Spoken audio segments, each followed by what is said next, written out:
주제는 주제 37, 이무군란과 갑신정변에 관련된 내용입니다. 자, 먼저 우리가 그동안 많이 봤듯이 앞에 임오, 병인, 신미 이런 게 다 무엇을 의미했어요? 당시 해당하는 연도의 이름을 의미했죠. 마찬가지로 이무군란이라고 하는 거는 이모년에 일으킨, 이모년에 발생한 군사들이 일으킨 난입니다. 그럼 이모년은 또 몇 년일까요? 이모년은 1882년입니다. 정리해보자면 1882년이었던 이모년에 군사들이 난을 일으킵니다. 이것이 바로 이무군란입니다. 그러면 도대체 왜 이런 일이 발생했는지 봐야겠죠. 우리 저번 시간에 배웠는데 개화정책을 하면서 신식군대, 새로운 군대들이 등장하게 돼요. 이 새로운 군대를 뭐라고 했었죠? 바로 별기군입니다. 즉, 그런데 이 별기군이 만들어졌는데 이 별기군한테는 엄청 잘해주고 그 전에 있었던 구식군대한테는 잘 못해주는 거예요. 즉 뭐냐면 신식군대와 이 구식군대가 있으면 이 구식군대를 굉장히 차별합니다. 예를 들어서 월급을 13개월 동안 안 줘요. 선생님은 사실 월급이 1시간만 늦게 들어도 막 짜증나고 그런데 13개월 동안 월급을 안 주다니요. 엄청난 차별이죠. 그런데 이것뿐만이 아니라 이제 13개월 만에 받은 월급, 그러니까 쌀에는 온전한 쌀만 있는 게 아니라 모래가 섞여져 있고 쌀 껍데기가 섞여져 있는 거예요. 너무 화나는 거예요. 이런 차별도 짜증나고 이런 것도 개화 정책도 짜증났던 거죠. 그래서 이런 구식 군인들이 힘들었던 농민들을 이끌고 같이 난을 일으키는데 이것이 이모년에 일어난 이무군란입니다. 자, 그런데 이런 문제가 발생했을 때 나라의 지도자는 선생님이 만약에 대통령이었다면 일단 이들을 찾아가서 무릎을 꿇고 미안합니다 라고 하고 어떤 문제를 해결하려고 노력을 해야겠죠. 이 나라의 지도자였다면 이 문제, 이들이 분노한 이유를 파악하고 이 문제를 해결하려고 했을 거예요. 자, 그런데 고종은 이 난이 심해지니까 어떡하냐면 청나라, 중국 있죠. 청나라한테 도움을 요청합니다. 청나라의 도움을 요청해요. 자, 그런데 한편 이무군란에서는 이들은 이런 것들이 발생한 게 이 별기군 때문이야 라는 생각도 가졌겠죠. 자, 그러니까 이 일본인 교관, 이거 별기군을 지도하고 있었던 일본인 교관을 살해하기도 했습니다. 그러니까 막 문제가 발생한 거여서 이런 막 사실 상황 속에서 그러면 이런 상황 속에서 이런 상황 속에서 고종은 청나라의 도움을 요청했던 거죠. 자, 그래서 청나라가 심지어 들어옵니다. 그래서 청나라가 이 문제를 약간 해결을 해요. 자, 그런데 세상에 공짜가 있나요, 여러분? 공짜가 없어요. 청나라가 그냥 심심해서 도와준 거 아니죠. 도와줬으니까 이제 뭐를 하게 됐냐면 야, 근데 너네 우리 도움 받았잖아. 그치? 고맙지? 그치, 고맙지. 이 청나라의 도움을 받았기 때문에 이제 우리는 청나라의 엄청난 간섭을 받게 됩니다. 왜? 도움을 받았으니까. 그래서 청나라의 많은 간섭을 받게 돼요. 그리고 또 한편 일본인 교관이 죽었죠.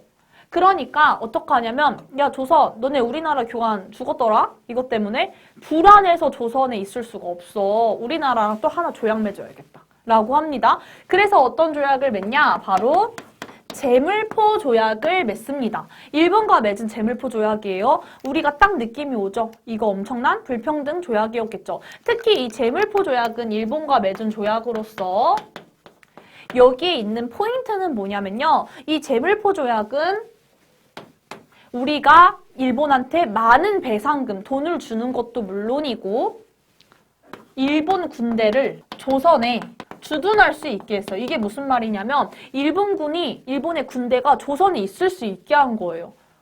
이거 얼마나 위협적이에요. 그런데 얘네들이 무슨 이야기를 했냐면 우리 너네 무서워서 있을 수가 없어. 일본군 조선에 있게 해. 라고 했던 거죠.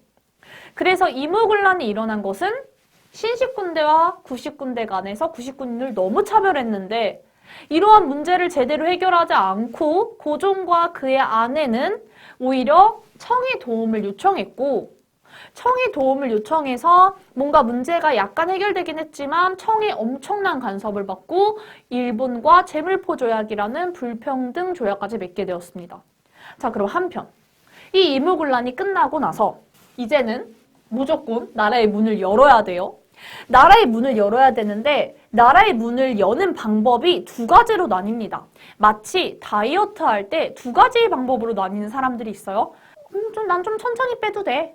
그냥 먹던 거 그냥 계속 먹고 운동만 열심히 할 거야. 이런 사람들이 있고요. 두 번째는 아니야, 나는 급하게 한 번에 빼야 돼. 운동도 열심히 할 거고 할 거지만 나 먹는 것도 싹 다 바꿀 거야 라고 하는 사람이 있죠. 그것처럼 온건계합파와 급진계합파의 성격이 다릅니다. 둘 다 나라의 문을 열 거긴 열 건데 우리 책에도 나와 있듯이 온건계합파는요 조금 천천히 가자예요. 서양에 발달된 물건, 문화 오케이 받아들일게. 하지만 조선의 사상, 조선의 생각은 유지할 거야 라고 이야기를 합니다. 마치 우리가 다이어트에도 운동은 열심히 하지만 먹는 건 원래 우리가 먹던 거 먹을 거야 라고 하는 것처럼 그래서 온건파는 조금 천천히 그리고 우리의 생각과 우리의 사상은 유지할 거야 라고 이야기합니다.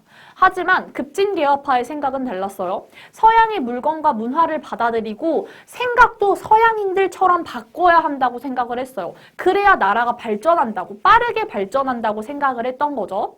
그래서 서양의 정신, 서양에서 하고 있는 제도까지 받아들이자라고 얘기합니다. 그런데 고종의 픽은 뭐였냐? 고종의 픽은 온건파였어요. 조금 천천히 가고 서양의 생각과 제도까지는 받아들이고 싶지 않고 서양의 발달된 물건만 받아들이고 싶어 라고 하는 부분이었습니다.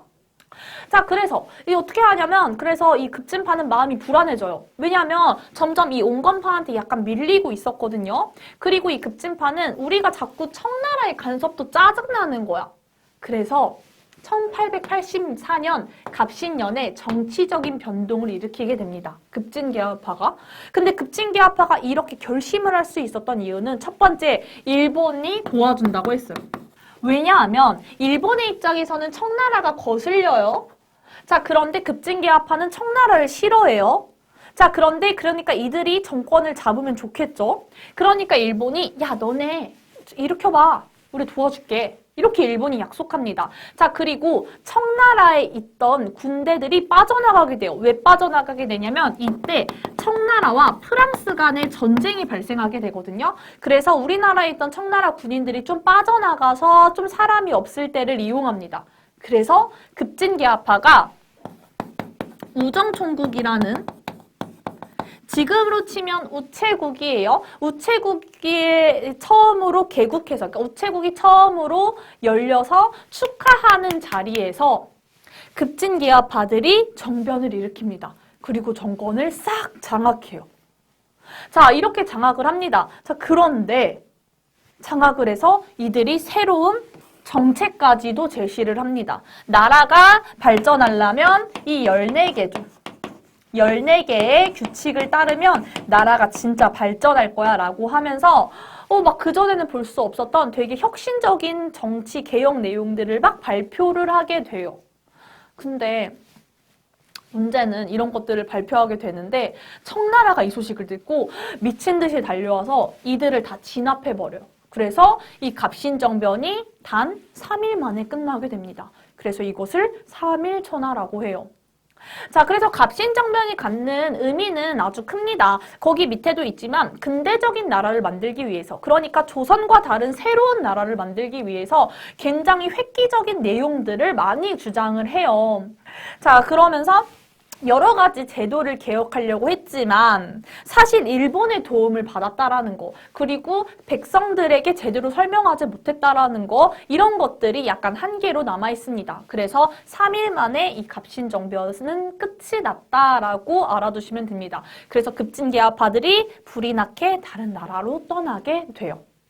자, 그럼 오늘은 여기까지 이무군란, 그러니까 이모년의 군사들이 일으킨 반란과 계합파가 두 가지로 나뉘어지는데 불안해진 급진계합파가 왜 갑신정변을 선택했는지, 이들이 주장했던 이 14개조 정강 내용까지 배웠습니다. 이들이 좋은 나라를 만들기 위해서 14개 조의 이야기를 했는데요. 14개 이야기를 했는데 이게 워크북에도 잘 나와 있으니까 한번 확인해 보도록 할게요. 자, 그럼 우리 퀴즈 한번 풀어보고 마무리할게요. 먼저 86쪽입니다. 1번. 자, 누구는 90군데가 신식군대와의 차별의 분노에서 일으킨 난이죠? 이무군란이죠. 자, 두 번째 빈칸 볼게요. 이무군란의 결과 조선은 어느 나라와 재물보조약을 맺었나요? 일본입니다. 청나라와 헷갈리면 안 돼요. 자, 87쪽. 어떤 계합파가 갑신정변을 일으켰죠? 온건인가요? 급진인가요? 급진입니다. 자, 두 번째. 갑신정변을 주도한 세력은 개혁 몇 개를 얘기했죠? 14개조를 발표했죠. 개혁 정강 14개조를 발표했습니다. 정강 14개조를 발표했어요. 자, 그럼 여기까지 오늘은 하도록 하겠습니다.